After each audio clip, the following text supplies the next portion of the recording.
जब आला हज़रत का तक़ाबुल किया अहमद हज्जार साहब ने, तो वो क्या कह रहे हैं कि आला हज़रत जानते हो कौन? वो वक्त का सुयूती है। तो इससे पता चलता है कि आला हज़रत का इल्मी मकाम उलमाए मिस्र के दरमियान जिन्होंने आला हज़रत को पढ़ा है, तो वो जानते हैं कि आला हज़रत भी कोई छोटी मोटी शख्सियत का नाम नहीं। आला हज़रत ने सैकड़ों उलूम पर लिखा है। पहले जो तहक़ीक़ हुई थी वो तकरीबन 56 से ज़ायद उलूम पे, फिर और तहक़ीक़ हुई है। तो इस तरीके से बढ़ते बढ़ते इस वक्त तकरीबन 150 उलूम पर ये बात पहुँची है कि आला हज़रत को महारत ताम्मा हासिल थी। जब हिंदुस्तान पाकिस्तान की तक़सीम हुई है तो उस वक्त आला हज़रत की बहुत सी किताबें ज़ाय हो गई जो मौजूद थी, लेकिन वो तक़सीम के वक्त हालात बड़े ख़राब थे, तो उस टाइम पर बहुत सी किताबें ज़ाय हुई। तो उन्हीं ज़ाय किताबों में से एक आला हज़रत का जो रिसाला है और रौदतुल बहीज फ़ी आदाब तक़रीर, ये भी ज़ाय हो गया। आदाब में वसीम अख्तर और आप देख रहे हैं द लीडर हिंदी। आला हज़रत इमाम अहमद रज़ा ख़ान के बारे में बहुत सी चीज़ें बहुत से लोगों को पता हैं। आपने 1200 किताबें लिखी हैं और दीनी तमाम उलूम पर उसमें ज़िक्र किया है, लेकिन आज हम आला हज़रत के ऐसे उलूम पर बात करेंगे जिसके बारे में कम लोगों को जानकारी है।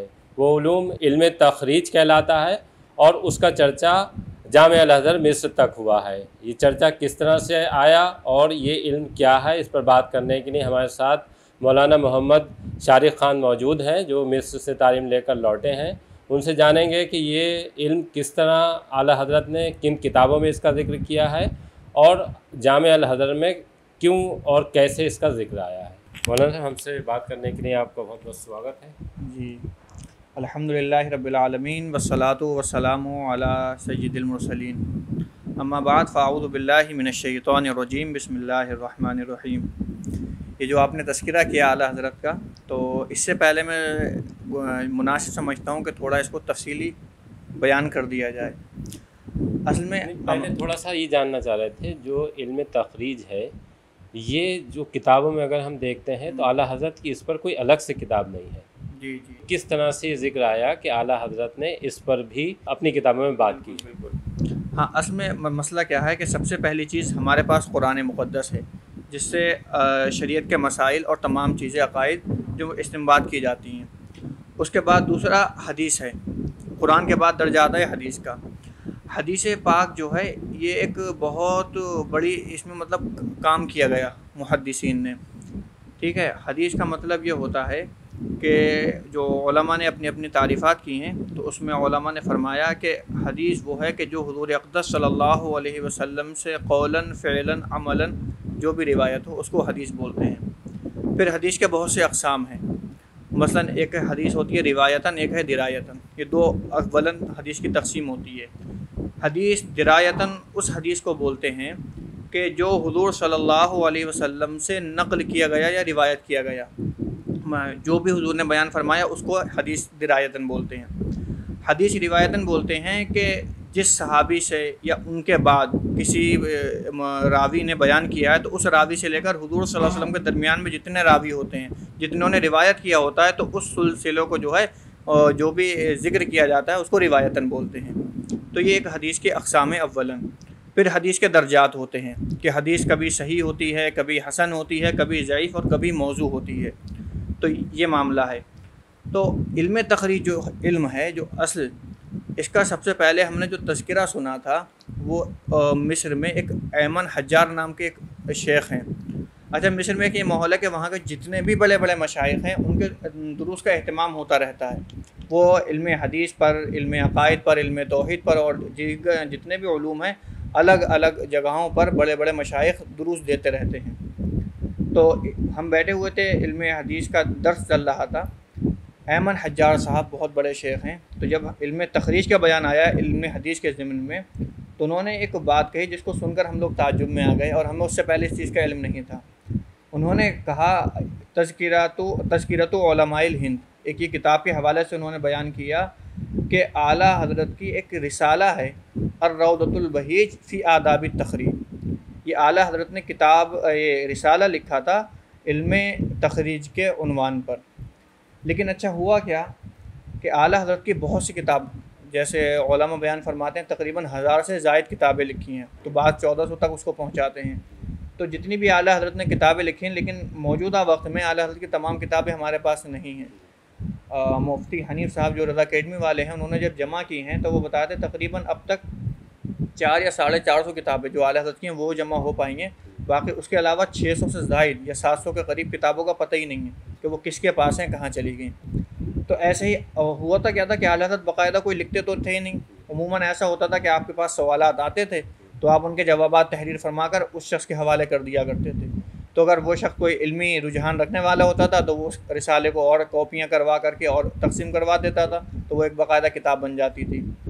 तो बाद दफ़ा ऐसा हुआ कि उस पर ध्यान नहीं दिया गया, तो या तो वो आगे नहीं बढ़ा, या ऐसा हुआ कि जब हिंदुस्तान पाकिस्तान की तकसीम हुई है तो उस वक्त आला हज़रत की बहुत सी किताबें ज़ाय हो गई जो मौजूद थी, लेकिन वो तकसीम के वक्त हालात बड़े ख़राब थे तो उस टाइम पर बहुत सी किताबें ज़ाय हुई। तो उन्हीं ज़ाय किताबों में से एक ये आला हज़रत का जो रिसाला है और रौदतुल बहीज फ़ी आदाब तखरीज, ये भी ज़ाय हो गया। ये नहीं पता चल पाया कि किस शख्स को दिया था आला हज़रत ने या कैसे कहाँ गया ये। तो अयमन हज्जार साहब इसी बात का जिक्र फरमा रहे थे कि अगर ये रिसाला आला हज़रत का मिल जाए तो इस बात में कोई शक नहीं कि इल्म तखरीज के मोजी जो हैं वो आला हज़रत हैं। कितनी अच्छा, बड़ी एक बात है। थोड़ा सा मौलाना साहब आपको मैं यहाँ रोकूंगा कि जो जिक्र आया वहाँ पे जिन उनकी बात कर रहे हैं उस्ताद की, पहले हम अपने सुनने वालों को उनकी बात सुनवाते हैं कि उन्होंने आला हज़रत को लेकर और इल्म तखरीज को लेकर क्या बात बिल्कुल कही। बिल्कुल। अर्रौदुल बहीज फी आदाब तखरीज, अर्रौद अलबहीज फी आदाब तखरीज।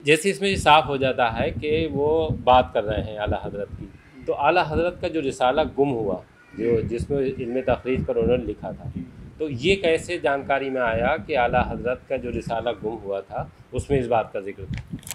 असल में आला हज़रत का एक तरीक़ा ये रहता था कि आला हज़रत जैसे कोई भी इल्म हदीस की अगर बात होती थी तो आला हज़रत सिर्फ़ एक ही चीज़ में बयान नहीं फरमाते थे कि मुजद्दिद थे आला हज़रत। तो फतावे रज़विया शरीफ जो आला हज़रत की बड़ी मशहूर फतावे की किताब है, उसमें और उसके अलावा और दीगर कुतुब के अंदर जो इल्म तखरीज के क़वानीन हैं वो आला हज़रत की किताबों में पाए जाते हैं।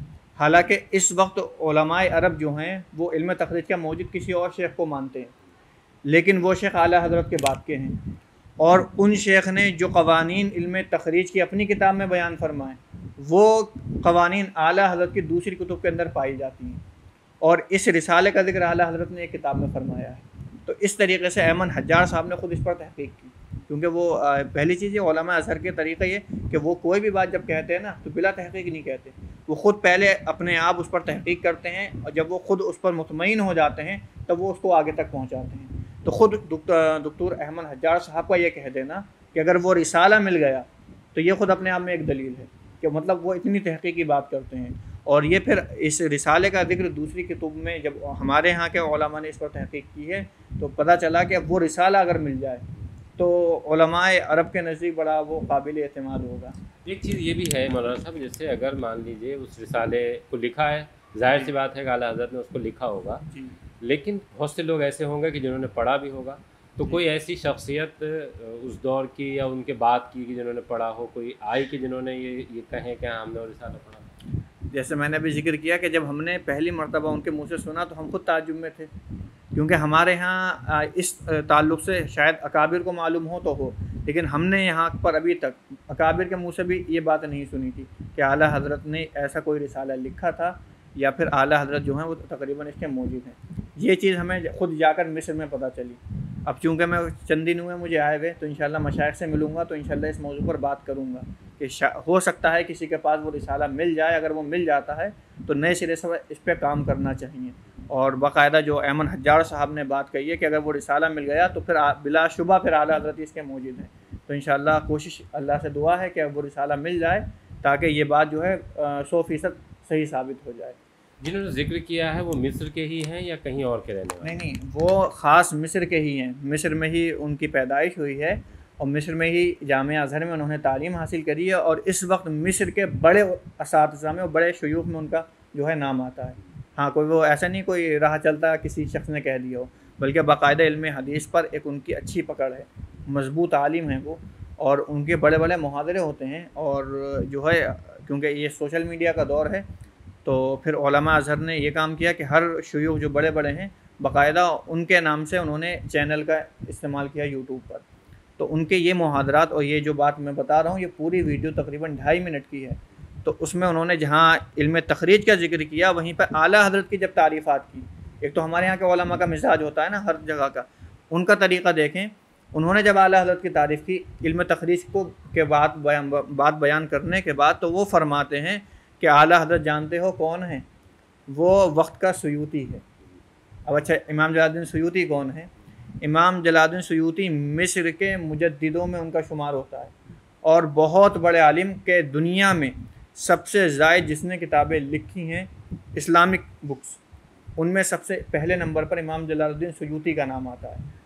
ठीक है, और वो इतने मतलब अल्लाह वाले बुज़ुर्ग और आरिफ बिल्लाह बुज़ुर्ग थे कि हुज़ूर अक़दस सल्लल्लाहु अलैहि वसल्लम ने तकरीबन 70 या 72 मरतबा जागते हुए में अपनी ज़ियारत फरमाई थी, ज़ियारत करवाई इमाम जलालुद्दीन सुयूती को। इतने बड़े, एक तो होता है कि इंसान को ख्वाब में 1-2 दफ़ा हो गई, ये बड़ी खुशनसीबी की बात, और एक हुज़ूर का जागते में आना और फिर उनको जो है अपनी ज़ियारत करवाना, ये बड़ी बात है। और ये तक हमने जो है मशाइख़ के मुँह से सुना है कि हुज़ूर सल्लल्लाहु अलैहि वसल्लम ने अस्सलामु अलैका या शेख़ल मुस्लिमीन इमाम जलालुद्दीन सुयूती को कहा था।